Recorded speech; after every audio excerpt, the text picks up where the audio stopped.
Good morning, everyone, and welcome to the At the Water's Edge podcast, where we look for insights beyond the headlines to take a practitioner's view on national security and geopolitics. It's the 4th of February, 2026. Let's get started. Now, a recent theme on the show has been, how do we help veterans come home? How do we help them leave the service, go into the civilian life, and be productive members of society? And how can society best help them with that transition and reap all the rewards of the tremendous skills that they've developed in service?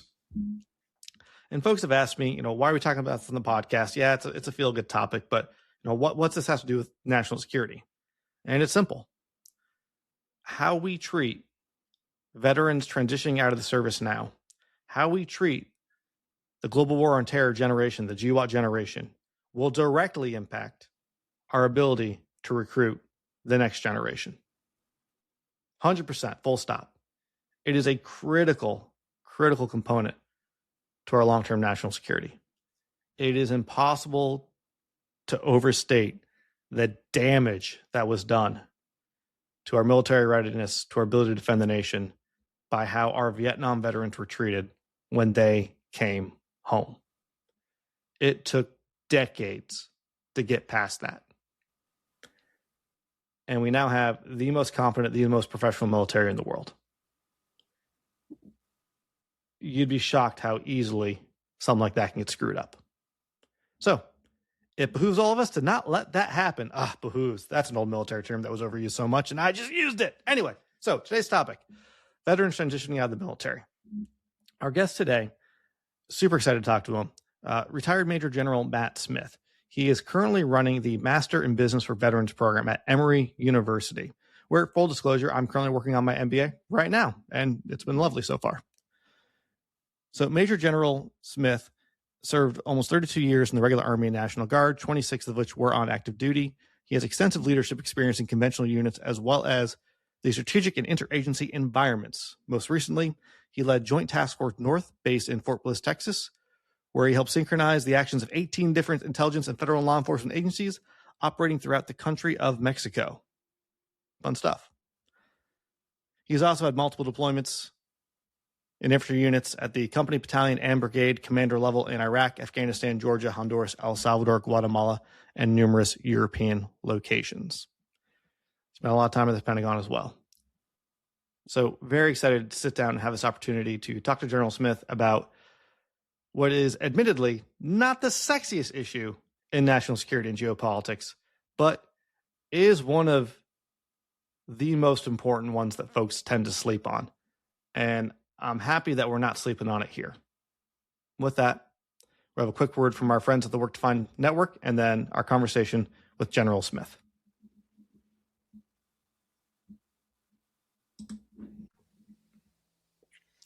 All right, and we're hot. Well, good morning and welcome to the podcast. How you doing this morning, sir? I'm great. Thanks for having me, Scott. It's awesome to be here. I'm a big fan, by the way.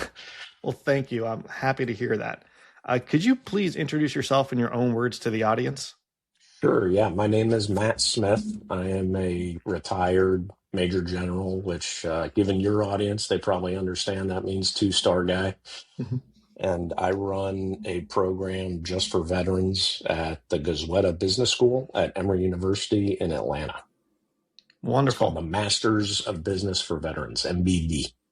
Okay. What is a Master in Business for Veterans? Because I'm currently in the Goizueta MBA program. It's been great. I am a veteran, but what's this program? How is it different? Yeah, so it is one of two, which is why your question is well placed. Not a well-known degree program. The other is at University of Southern California in LA. That one's been going for 13 years now. We are about to graduate our second class. Specifically to your question, for anybody who understands the framework of an MBA, the MBV is effectively half an MBA.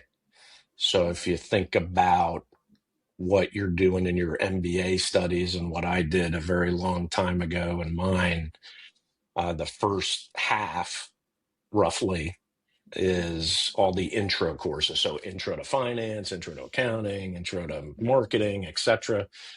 And then the second half is where a student's specialization happens with, a concentration in a field of study through electives like finance, marketing, etc. So this program is the first half. We use same courses, same professors, and everything that you're getting in your program, that the full-time students get in theirs. But it's designed for service members, senior leaders who are transitioning out of the military, not required to be at retirement, but that's what it's designed for. So the premise of the program is we take senior leaders, both officer and NCO. We harvest that leadership experience, harvest that management experience. I always do this with hand-arm signal, like give them the foundation of the language of business, and then we release them out into the wilds of the commercial sector at the other end. And so far, it's been very well received. Just so there's a lot of, for you or for your listeners, there's a lot of analogous points to like your classmates are on average older than a full-time MBA program. Full-time MBA is usually, late 20s in terms of veterans, late 20s, probably a captain, maybe a junior major. Whereas our guys and gals are on average 40 years old because of that 20-year plus career. So it's just a very different audience, same skills, same delivery, but just much more life experience, if you will. Yeah. Something I didn't appreciate when I first came to Goizueta. So even before I found out about the Master's in Veterans program, there's 3 different formats for just the MBA program. You have full-time MBA, you have the evening MBA, which is nights and weekends, and then you have the executive MBA, which can be done fully remotely or hybrid format. I'm in the fully remote format. But the professors, when we first came to Goizueta, said they always love teaching the executive MBA program because it's experienced professionals and more maturity, and it changed the tenor of the classroom. And I didn't appreciate what that meant until I started taking some elective courses with some of the evening and full-time students. And you can definitely tell the difference in culture based on career experience. Yeah. How does that impact the teaching environment for that program? And I'm also curious, is there something about the 1-year format that makes it more attractive for more senior leaders than a 2-year format or, part-time multi-year format? Yeah, great question. So I think to your first point, the age demographic, which is obviously linked to the experience, and experience informs judgment, as our, Army leadership doctrine says, that alone creates a significant change in the environment in the classroom, right? I was a knucklehead junior captain. I had left active duty, went into the Georgia National Guard, did pretty well as a stockbroker. And then I'm like, oh, I'm going to go get an MBA and become a finance guy and move back to New York.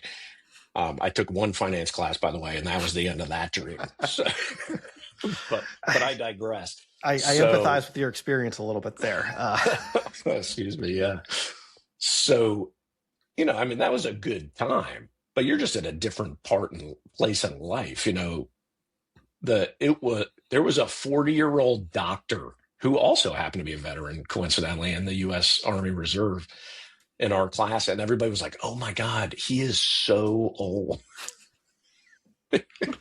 So anyway, just very different.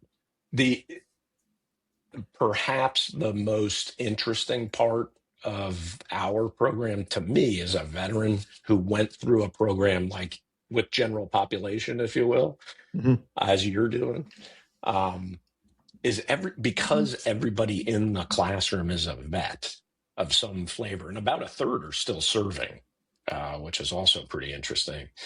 There's just a lot of accountability in the classroom for themselves, for each other. There's a degree of discipline that is different, certainly, than when I went through the full-time program personally. And it just makes for a very rich environment in the classroom because of all the experience that's sitting in there. Yeah. So one thing I've discovered with Goizueta, which again did not factor into my decision to go there at all, I had a very formulaic process that I followed to get here. But I discovered it to be incredibly valuable after the fact, is that there are so many veterans in the program. Even in my program, it's like almost 25% either veterans or active duty. Yeah. And I didn't realize how valuable that connection was until I was actually in person with a bunch of classmates hanging out again. And my transition out of the military was I checked out of Fort Bragg. I drove to upstate New York. I started working in corporate America, and that was it. I was just out. Coming back and being around veterans, I did not realize how many spiritual, emotional gaps I had in my own transition process that hadn't been filled in yet until I'd regroup with them. And there's two really cool things about Goizueta, I think, when it comes to the MBA program. One's how many veterans are in there, but the other one is how many medical professionals are in there, because Emory University Hospital. And it can be very hard for that veteran culture to translate purely to corporate America. But I think the dichotomy of having a bunch of veterans in with a bunch of medical people, both of whom are senior and had a lot of life experience in some complicated and dark situations, mixed in with regular corporate America, there's enough of a balance there that you can actually form bridges outside of your own community, and everyone else feels safe enough and comfortable enough to step out of their own skin. And that's been incredibly powerful with building connections in the executive program. Yeah. So when I went, as you know, I'm an 01 grad, right? So I had the dubious distinction of starting work as my other kind of joke, which is half a joke, is when you're a salesman, stockbroker, and you get an MBA, what do you become as a marketing guy? So I got a concentration in marketing.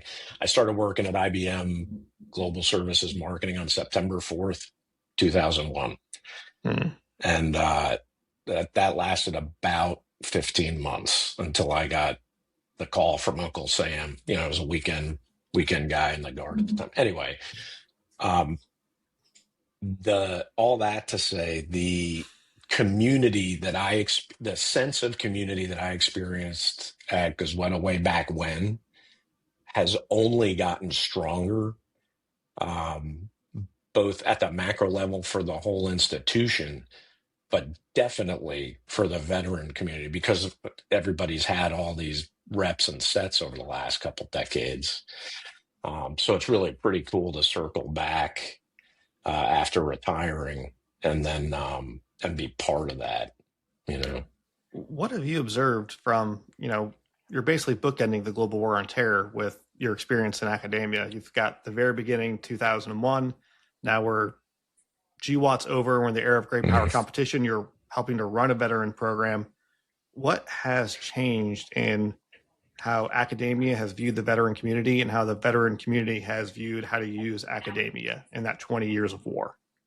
Yeah, that's a very interesting question. I think at face value, there's certainly a greater appreciation for what all of us have experienced and gained, sometimes through hard lessons, but certainly gained both as leaders or managers of processes in volatile, uncertain, complex, and ambiguous environments.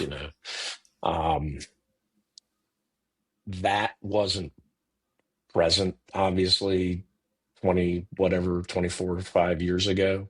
And I think broadly, and I've talked to and visited a lot of different schools, including the one right down the street from where you're sitting. Syracuse does they're the gold standard, as I'm sure you know, in terms Proud of alumni veterans. of their transition programs. Yeah, they did great by me when I was getting out. Yeah, they are fantastic. But way back when, it was like, oh, you're a veteran. That's novel. It's almost like being,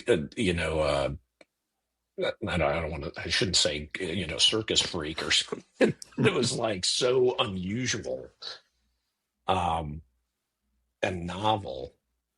Whereas now, to your point about the number of veterans in our school and other schools of similar quality, um, and the deliberate efforts the schools have made to embrace veterans and help them,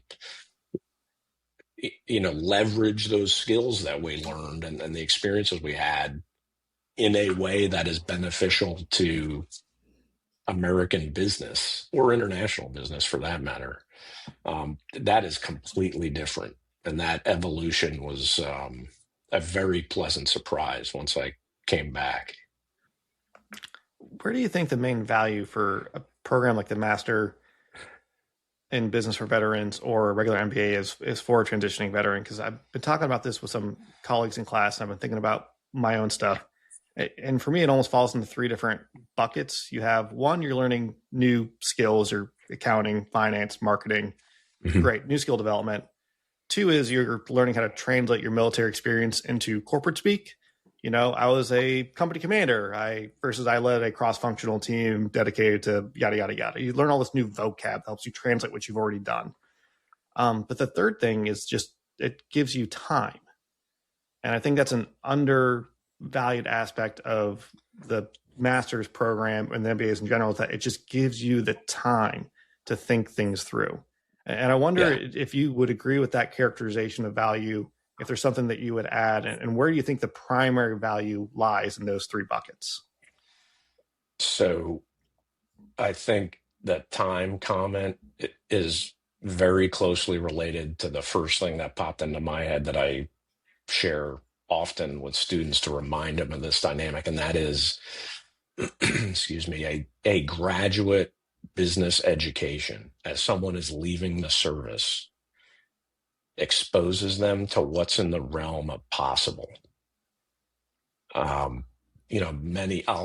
Using myself as an example, my dad was a public school teacher. I went into the Army. My mom was a stay-at-home mom. I got out of the Army. I'm like, I don't know what the real world's like, all I knew was service to the community, service to the nation. So the ability to see this broad spectrum of things that you can do, as part of obtaining a graduate business degree from a very capable institution, that is valuable. The flip side of that is learning what you don't want to do. Back to my joke about my first finance experience. Yeah. That is also valuable. And for veterans, the longer they've been in uniform, the more valuable those two perspectives become, I think. And we learned from the team at USC in LA that this goes back to one of your previous points about your own experience, like having everybody in person. We don't offer a distance or remote option because the feedback from previous graduates of the USC program was, hey, it is priceless to have this like support system as a transitioning veteran and moving out of the military. I don't know if you ever had opportunity to meet General now retired Brian Fenton, but I was talking to him when he was still in the seat at SOCOM, and he said, Matt, what's the best timing for doing this? And I should tell your audience, like, I frequently refer to myself as like the highest paid non-official education services officer in the department. So this is that perspective, right? And I am happy to take calls and provide a perspective to any of your listeners about this. Matt's cell phone number will be shared with the audience in the show notes. Just look down there. It's on LinkedIn. You can, if you can find me on LinkedIn with a name like Matt Smith, you're welcome to call. They found me with a name like Scott Kelly, so I think they can get you tracked down. Yeah, that's of course how we got linked up. Yeah, ironically, yeah. There we go. Anyway, so the idea of having this like kind of surrogate support system as you're making such a significant life transition. It goes to the point you made. You left Bragg, you drove to upstate New York, and that was it. Okay, you're a civilian now. Mm-hmm. So like the comment I made to General Fenton is like, well, sir, you could look at it two ways. If ideally the person's like having their retirement ceremony and having their graduation the same month, because you're most marketable as a veteran, like statistically anyway, when you're transitioning and or when you're graduating from a graduate program. Mm-hmm. So if you could do both at once, there's probably some goodness there. Or what I didn't offer to General Fenton at the time, but have since come around to your point, is if you're doing it the year after, or you retire while you're in the program, then you really harvest the support system aspect, perhaps depending on the individual, perhaps when they need it most. Yeah. No, the experience at Emory and the few times I've gotten to be in person with the rest of my cohort and the veteran community there has been eye-opening. And, one of the decisions I was making when I was going to go to grad school, you mentioned I live outside of Syracuse. I can go to Syracuse University. It's a 20-minute drive from here. I'll actually be meeting a friend of yours there next week for coffee. Yep. Thanks for the introduction. So that's all Absolutely. happening finally. Good. But one of the things I was looking at was, well, I've got this GI Bill. I can use it to go to, any business school I want to, essentially. So let me just rank order the top 25 programs. Let's look at which ones I can do fully remote or online or mostly. And then sort out, okay, which ones can I do for free with GI Bill plus Yellow Ribbon program plus whatever else the school offers. That's my short list. Yeah. SU is not on that short list, even though it is a fantastic program and I could have gone there for free with the GI Bill. And I do wonder now, even though I'm very happy with where I am at with Emory, would it have been better to spend 2 years in person at SU, rankings and everything else be damned, just to have that connection? I did not think that would be as valuable as I've learned it to be. I don't regret what I'm doing, but I definitely think it's something that a lot of folks don't give enough weight to. Yeah, I think that's worth, to your point, that is worth putting into your calculus for any of your listeners that are thinking about a graduate degree. Having done the full-time program at Goizueta, which I'm certain I could no longer get admitted to because it's only gotten better over the years. So kudos to you for getting into the executive. And then having had the somewhat tongue-in-cheek say privilege of doing Army War College distance learning, Mm-hmm. I found the in-person process to be much more enriching, to your point. And from a kind of public service announcement standpoint for your listeners, you obviously are typically focused on geopolitics and policy issues within the department. I think, and now I'm putting my educational counselor hat back on. The first thing somebody should consider is what they want to accomplish through a graduate level degree pursuit.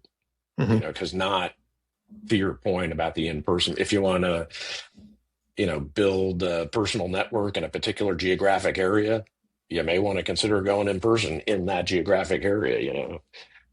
Certain schools have reputations for industry expertise. That's a consideration. Because our program is unique and it is not an MBA, that's always the first question I ask. Because if somebody says to me, "Oh, I want to be an investment banker on Wall Street," I was like, "Well, this isn't for you. That path is well worn. It runs through a full-time MBA program of a high caliber. Have at it." So that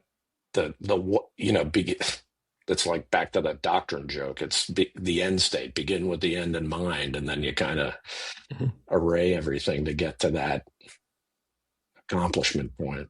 Yeah. I think one of the interesting things too, when you're transitioning out of the military, is that the military is a very goal-oriented organization. And one of the first things people start asking you once you're on your way out for whatever reason, retirement, med board, just it's time for you to move on to the next chapter in life. Mm-hmm. Well, what are you going to do? What are you going to do? What are you going to do? What are you going to do? here's advice, here's advice, here's advice, here's advice.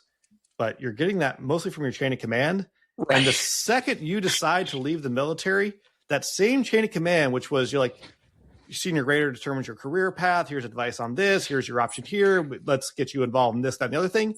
They are now the least qualified people on the planet to tell you anything about anything. I got so much great advice, so much well-intentioned advice when I was transitioning out. Yeah. All of it was 100% wrong. And I remember I gave advice to folks. I hope none of them listened to me. And it's hard. I think it's hard for the chain of command to shut that off. It's also hard as the person transitioning out to shut off the receive mode, because it's for years you've been hardwired like these people are the ones that know what they're doing. Yeah. And so I think one of the objectives that it's okay to define for yourself is, I don't know what I want to do, but I want to understand what my options are. And walk into that with that's the objective. Understand what the options are. Then I can make another plan to get there. It's okay if the goal is just understanding what I could potentially do later. Yeah. And I think the corollary to that is, like the old Army saying, a no plan survives first contact, is it's okay to change what you like. You could start down this road thinking one thing, and then you get the aperture open and you're like, oh, wait a second. I want to open my own flower shop, something totally out of left field or for whatever reason. And then you just kind of resequence your process to accomplish that. There's I got to tell you a funny story back to your point about GI Bill and picking institutions. And so this is like, a year ago. So our program was started by a guy named PK Ken Keene. He's the honorary commander of the 75th. So we are, suffice it to say, overweighted in Army Rangers. Yeah, I've noticed that. And we like it that way. Because as a Green Beret, I find it quite troublesome. Like, where are my people? All these bad boys running around. It's like, come on, we're some group guys. We got a couple of those too, and I'm very excited. Although I can't admit it in Army circles, I'm very excited. We have a SEAL applicant I just interviewed, so I'll be sure to bleep that part out when we go to publish. Right? Yeah, we're open to everybody. Anyway, this one time, about a year ago, it's right after I started. We're down at Fort Benning, and we're the Rangers, as most of the special operations community has. Everybody's got like their own additive kind of transition process, right? So the Rangers call it Ranger for Life, and the kind of guys that make that happen are fantastic partners of the Ranger community. Three Ranger Foundation, Sergeant Major retired Mike Hall and team. Anyway, so we're part of their kind of constellation of folks that come down to help Rangers, whether it's first enlistment and I'm just getting ETSing, or whether I'm retiring. So we end up in this big hall, and there's probably a company worth of Rangers in there of all different flavors. And all of us are going around the horn introducing ourselves, and I do my little 30-second spiel. And then I say, any questions? And one of the Rangers, a younger guy, says, hey, sir, why should I consider a graduate degree in business? And I said, well, off the top of my head, Ranger, in my limited experience on the planet, people interact for three reasons: war, religion, and business. You got the war part down. By the looks of you, you're not going to theology school. You may want to think about business. And then one of the other guys goes, hey, yeah, but I want to go into nonprofit. And I said, well, check this out. If you're spending other people's money, they're not going to give it to you unless you know how to run a business. Then this is the best. This goes back to your GI Bill comment. One of them goes, hey, sir, you guys just won our GI Bill money. And I'm like, hey, Ranger, check it out. Everybody wants your GI Bill money. So let me give you a little life advice. You should invest that significant financial resource as wisely as possible so you get a return on the investment. And I would equate what you did to that. Yeah. You looked for the potential largest return you can get for bringing that bag of Uncle Sam's money to a particular institution. Yep. It, That's an and important consideration. it is. And one nice thing about business school is that you can actually look at expected career outcomes. Like, what's the average salary for this school? And it Yeah. was pretty easy to run the math. Like, okay, so GI Bill is going to cover this much. Yellow Ribbon's going to cover this much. Remainder is X. Does the expected career outcome for this school justify me taking a loan out for X? Yes or no? Right. Yeah. And then the other question I had to be honest with myself, and I got this part right, which is weird when you consider I got the thinking through the value of just going to SU in person for 2 years part. I'm not necessarily wrong, but I didn't consider it appropriately. I could look at different programs with very higher ROIs and realize, well, the reason why the program has a high ROI is because they're very tied to this industry and this location. Yeah. My family's not moving and I'm not leaving my family again. Yeah. So I'm not going to be able to access that ROI. So even though it's there, it's not relevant to me. And you can, 20 minutes on a spreadsheet, you can map all that out. It's very cut and dry. Most of business is not complicated, I've learned. It's a VOCAT test. It's a relationship building. The math is easy. The only people that make the math complicated are usually charging a fee. That's marketing. That's right. Finance is really just fancy marketing. That's I've the language this. of business thing. So we had this guy. He was a former 7th group guy, got out of the military after 9/11, went to work for the agency, and just retired from the agency. And we're doing this kind of awareness building thing up in Metro DC. And we had I don't know, there's probably 20 people in the room kind of coming to see what the program was all about. And he gets up as a member of the program and he goes, I think of this as a language course. And I'm like, where's he going? I'm sitting in the corner, like, where's he going with this? And then he goes into hey, when I went into SF, I had to learn a language. And then when I went to the agency, as I got moved around the world, I had to learn several languages. And he said that he's like, hey, now I'm doing these deals for, business formation outside the United States and different parts of the world. And now when I sit around these conference tables, I understand what the lawyers and the investors are talking about. He's like, it's just the language of business, and it's learning another language, just like the acronym soup all of us have learned over our years and years of service, Yeah, that was actually one of the best parts about going through a PMP program. When I got out the project manager professional, I call it like the MBA alternative. It's not really that anymore, but at the time, a lot of folks talk about that way. But all I really learned out of that program, it didn't make me any better at project management. Being an officer, like being an assistant S3 for a special forces battalion, will teach you everything you ever need to know about project management. Like you're T for trained. You're good. Yes. You're not going to learn anything new. But how do you describe that to folks who have never, assisted with the withdrawal of all NATO forces from northern Afghanistan and did multi-phase array, blah, blah, blah. Right. Nobody knows what that means. Okay, translate that into PMP language. Okay, now you can market and sell yourself. Yeah. And that was most of the value of the program, was just learning that. Yep. And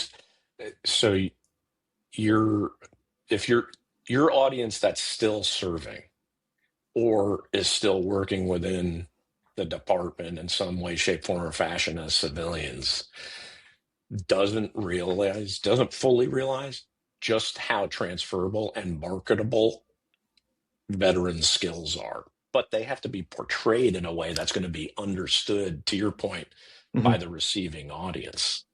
Yeah. And I don't think a lot of veterans understand fully when they get out, because they hear thank you for their service, their whole time in service. We live in a very grateful country. We're so lucky, especially folks in my generation. It was so much better to transition out of the military in 2022 than it was to do it in 2002. Yes. So grateful for the current environment. But the cool thing about getting out is that you can do whatever you want. The scary part about getting out is you can do whatever you want. You can also fail at whatever you want. That's right. So there are so many resources out there, but it is on you to go do it. No one's going to tell you what your next assignment is. Yeah. You got to go pick something. And guess what? It's okay to pick wrong, but you got to pick something and get started. Yeah. The other thing is, like, you have to get so comfortable with failing quickly and adjusting, which in the military, like, you train for perfection and then you pass your field trials or whatever it is, and you're green across the board in your PowerPoint slide. And so actually failing in public is something that you're programmed to think is the worst possible thing that could happen. But once you get out, it's one of the most valuable things you can learn to do. Yeah. Although I would say, like, operationally, we've all had Yeah. giant screw ups from time to time. I don't know Yeah. what you're talking about. All my deployments went perfect. I'm Nothing ever went wrong. putting the special in special forces. That's right. I'm so special I jump out the short planes. No. Right. I used to say the N in Rangers for knowledge. That's a good But one. anyway, I gotta steal that. where I was going with that is, like, you do have a lot of material to, like, inform, future civilian choices, whether they're successful or not. It's like we had a really interesting anecdote just a couple weekends ago as we started this spring semester.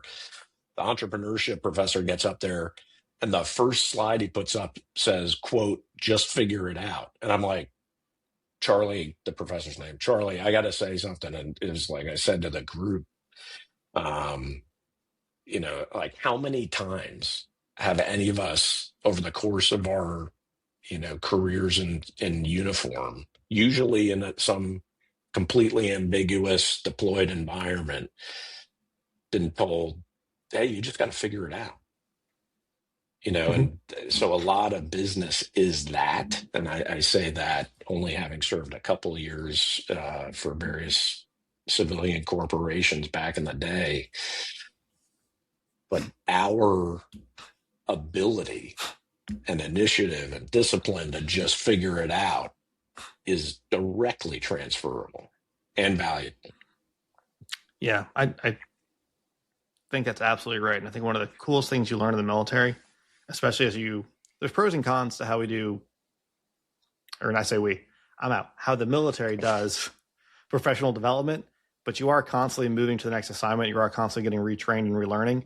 And it does drill into you. And I found this to be quite the opposite on the civilian side with what I've experienced so far. It does get drilled into you is that you are never the expert, but you are responsible. So figure it out. And you don't need to wait for anyone else to get started. Just go. And it's okay. If you're actually the expert in the room, it's probably time for you to move to the next room. Right. And actually embracing that is something that a lot of folks seem very uncomfortable with, but being in the military for any length of time will force you to be hardwired that way. Yeah, that's a great point. And valuable in a commercial context. Yeah. Yeah. So, man, you might not know a job, but 6 months after doing it, you'll probably be one of the best people there if you just show up and apply yourself. Yeah.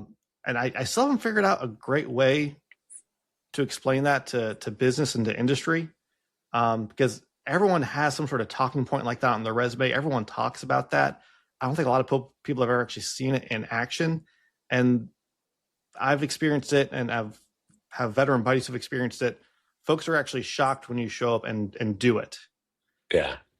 Like the humility that comes with that. Like, yeah. And the first time it happens, you don't even recognize it because that's just what you've been doing for a decade or whatever, however long it's been. Yeah. Yeah. I'll tell you the other thing that's super valuable. I won't give you all the details, but I had the opportunity to interact with a very, very successful, like, founder of a international business that's now a household name.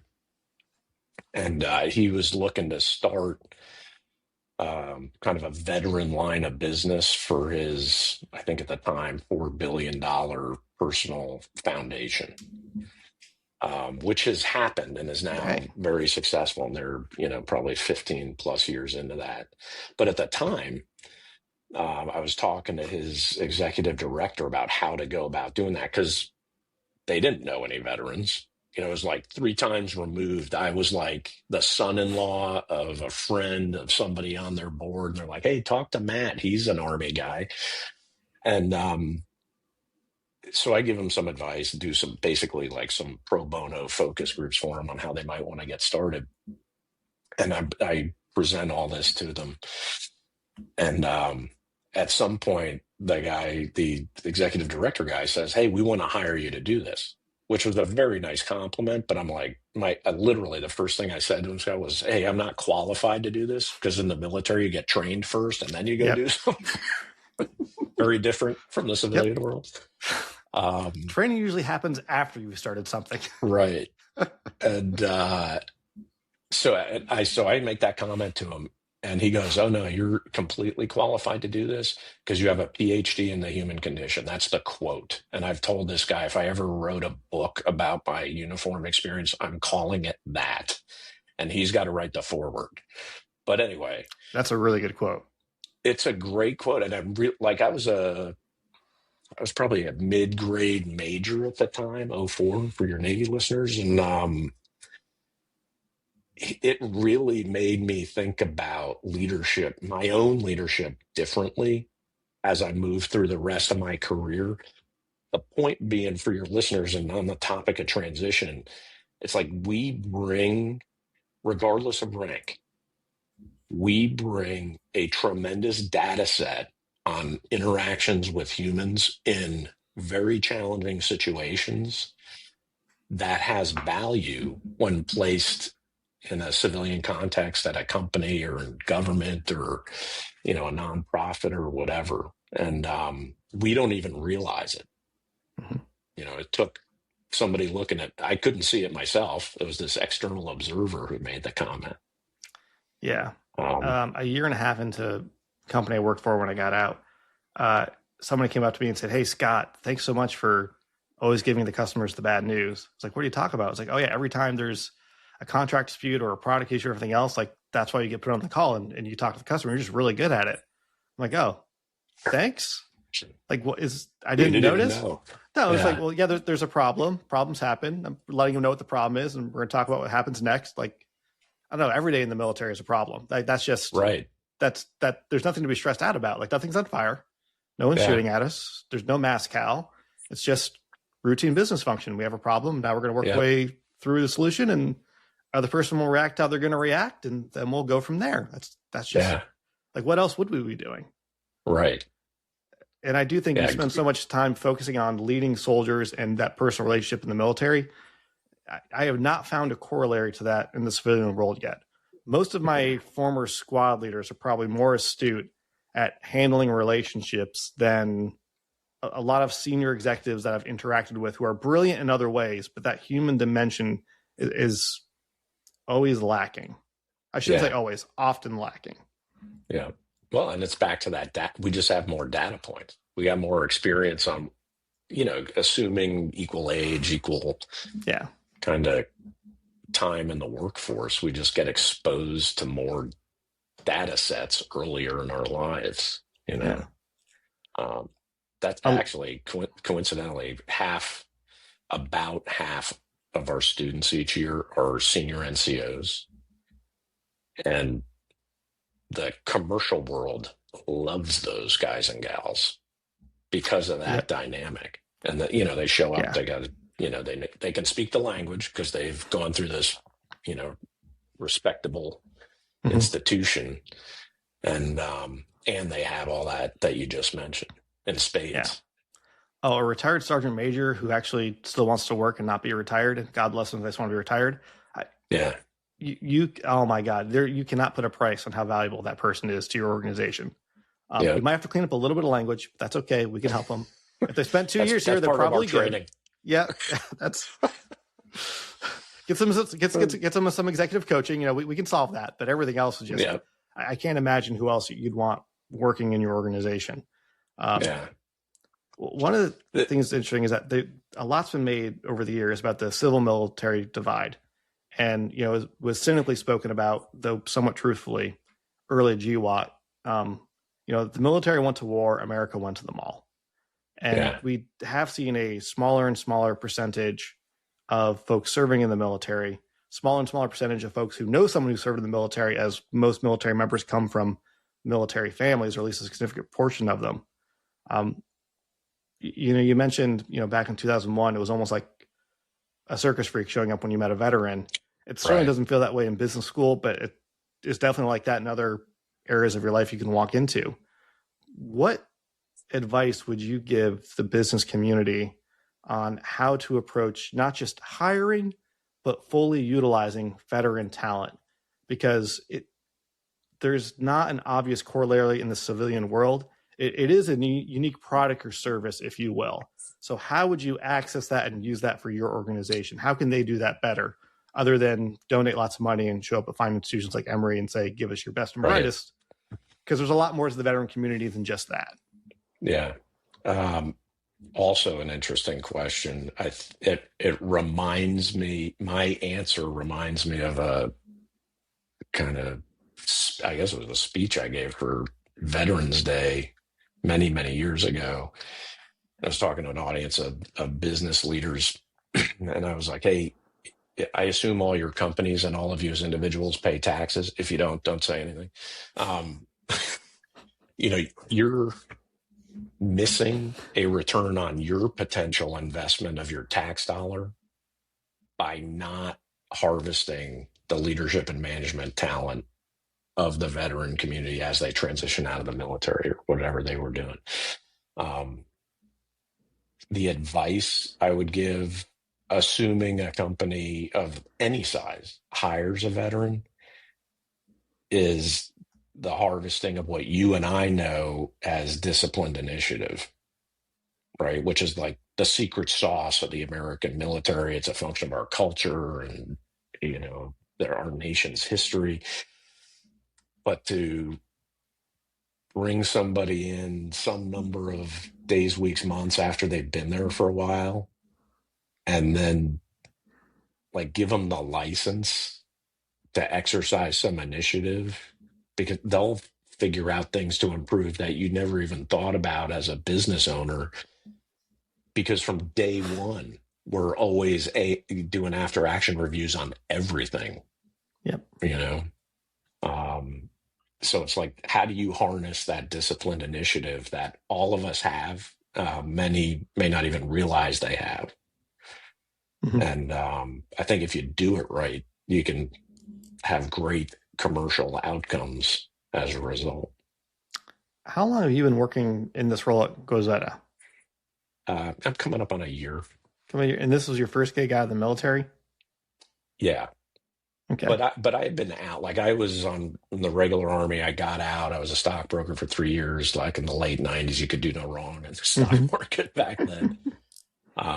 Went to Goizueta, started a small consulting company, then went to work for marketing at IBM for a while. So I am a little bit atypical in terms of, senior military leaders who have departed service.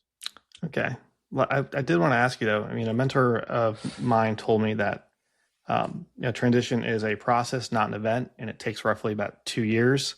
I've found that to broadly be true. So I'm just wondering, you're a year out of uniform. How is your transition going? So also a great question. I agree with your friend's coaching.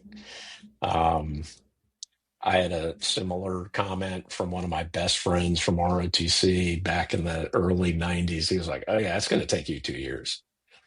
And I have to say he is right. So a couple things. Number one, I landed in a place that is highly conducive to my, paying forward my uniform service experience. I'm still coach, teaching, and mentoring. I still get to be around veterans all the time. I'm not really leading anybody, but I solve problems all day, to your earlier point. And even with that, it is hard. I think, and there's a lot out there you can read or watch as you're transitioning out. And I think it's probably harder the longer you stay in, but it's also hard, if you just do one tour and get out, because it's such a formative experience. So you didn't ask for advice, but I would say to your listeners, it's like, just be conscious and deliberate about it, because it is not to your point, Scott, it's not a finite event. It is a long process. Well said. Yeah. We are coming up on a bit of time here, but you're running this program from Emory. If you were able to sit down with Emory's leadership and ask them for anything in the plan, or tell them what they can improve for next year, what would you like to see Emory do next to advance this cause of supporting veterans forward? Yeah. So we've had leadership changes recently at the university, so I'm waiting to have that conversation with the Oh, new I leadership. hadn't heard. Interesting. I Yeah. missed that. Curious. And as an opening point, I will say that in the last year-ish of my time at Emory, the best adjective I could come up with is it is heartwarming to interact with so many wonderful people who just want to help veterans. And like the level of unsolicited outreach we get when people hear, oh yeah, I hear you're doing this new program for veterans. How can I help? Can I write you a gigantic check? It's incredible, the level of generosity. And I had one person make a comment to me that was just like, I'll never forget. It was inspirational in terms of what Emory could be to the veteran community in perpetuity. Whether we will do that or not remains to be seen. But there are people out there that want to enable that for the university, and then indirectly for all the veteran students that would come to the university. And I'm not just talking about the business school. Um, that we're not like changing the fiscal outcomes for anybody at the business school or the university. The university and the business school are doing it because they care about giving back to a community that has gave so much for the nation. It's really pretty, again, heartwarming or inspiring to be part of that. And I'll attempt to better succinctly answer your question instead of rambling by telling you a quick story. When I was considering what to do next with my life. So a good friend and mentor of mine many years ago was like, hey, the Army always dangles the next carrot out there, right? Which is a very nice compliment. It's very nice for your ego. There's always going to be one. And that was happening to me. And then through my friendship with General Keane, my predecessor, he made me aware that he was looking to retire and go play with his grandkids, and that he's thought I should apply, that I should retire and then apply for this job to backfill him. So I called another mentor who was out, and I said, hey, sir, here's what I'm looking at. What do you think I should do? And that gentleman said, without a moment's hesitation, he said, Matt, go to Emory. And I was like, whoa, a little surprised, sir. Do you want to think about it for a minute? And he's like, no, our society needs veterans to experience places like Emory, and students and faculty that work at or attend places like Emory need to interact with veterans. It's just good for our nation. And I decided right then what I was going to do. And he, in the spirit of full disclosure, that gentleman knows I tell everybody that story because it was so, like, I could go to where I was in my car the moment he said that over the hands-free speaker. It was, and back to your point about what I would share with Emory is some subset of that story. It's like we can have such a significant positive effect on the nation, on the world, however high you want to set the bar, because veterans bring so much in terms of dedication and service and just skills that any organization, regardless of type, can put to good use. And we're only scratching the surface. So I'm like, I want to do more, Awesome. Well, that's well said. Well, thank you so much for taking the time to talk with the audience today and share what Emory's got going on. Also, a huge fan of Emory. It's been great for me, for anyone listening out there, and it's really enjoy this conversation about, it's about Emory and it's about the veteran community, but there's a broader theme here. What does it mean for veterans to come back home? And yes. I think we're constantly trying to relearn that after every conflict. and GWOT ended with a trickle, not a bang, but we're still sifting through that. And Lord knows we should have it figured out before we get to the next one. Yeah. And I will say, just on that closing thought, and I know you're trying to wrap this up. Oh, you're good. It's like, thank you. I'll just offer my personal thanks. I've done this before to any Vietnam veteran you might have in your listenership. It's like, as hard as all this is, like we talked about a couple minutes ago, we're living better today because of their sacrifice. Yeah. And it's hard for me, I assume for others like yourself, to even comprehend what that must have been like for them. It's just so. Thank you for your service to all those Vietnam veterans out there. Absolutely. Well said. Yeah.